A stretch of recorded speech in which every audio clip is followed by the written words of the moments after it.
Bonjour. Quand j'ai voulu me créer mon palais mental, j'ai lu certains livres, dont un intitulé Comment développer une mémoire extraordinaire.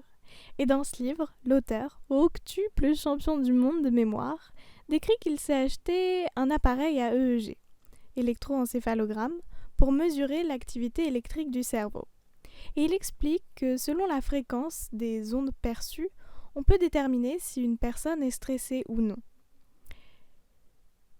Il révèle alors qu'il s'est rendu compte que les personnes qui disaient ne pas avoir de mémoire étaient aussi celles qui étaient stressées selon l'appareil. Il y aurait donc un lien entre mauvaise mémoire et stress.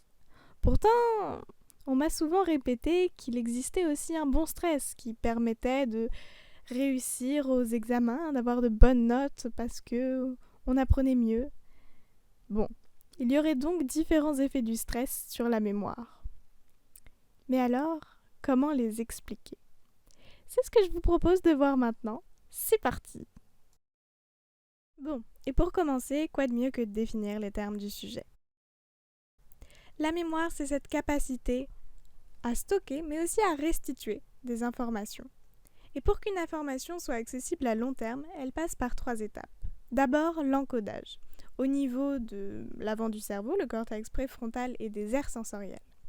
On saisit l'information.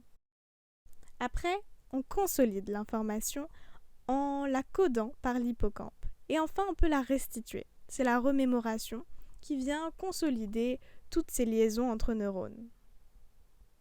Bon, et maintenant le stress, qu'est-ce que c'est?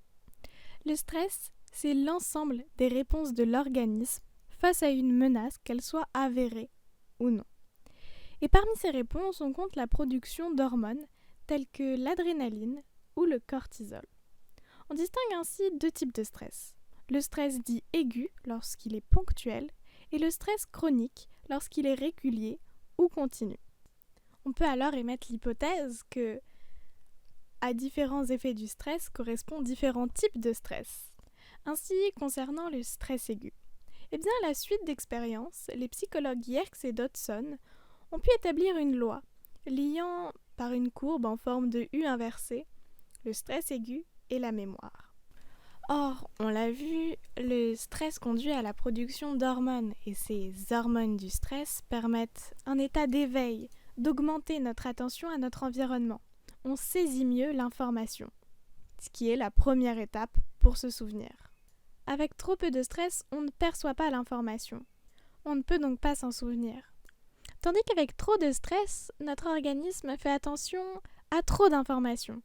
Il ne peut donc pas stocker d'informations car il ne sait pas choisir quelle information est importante, mais il ne peut pas non plus restituer des informations puisqu'il est trop épuisé par ce surplus d'informations. Cependant, cette quantité de bon stress permettant une bonne mémoire dépend des individus et des tâches de mémorisation à effectuer. Donc, pour que chacun de nous puissions atteindre par nous-mêmes, sans appareil, cette parfaite quantité de stress aigu, on peut déjà remplir 2 conditions. La première, l'agent stressant doit être en lien avec l'information à stocker ou restituer. Par exemple, vous devez restituer un texte de mémoire et vous êtes stressé de le poster sur YouTube, vous vous en rappellerez tout de suite un petit peu mieux.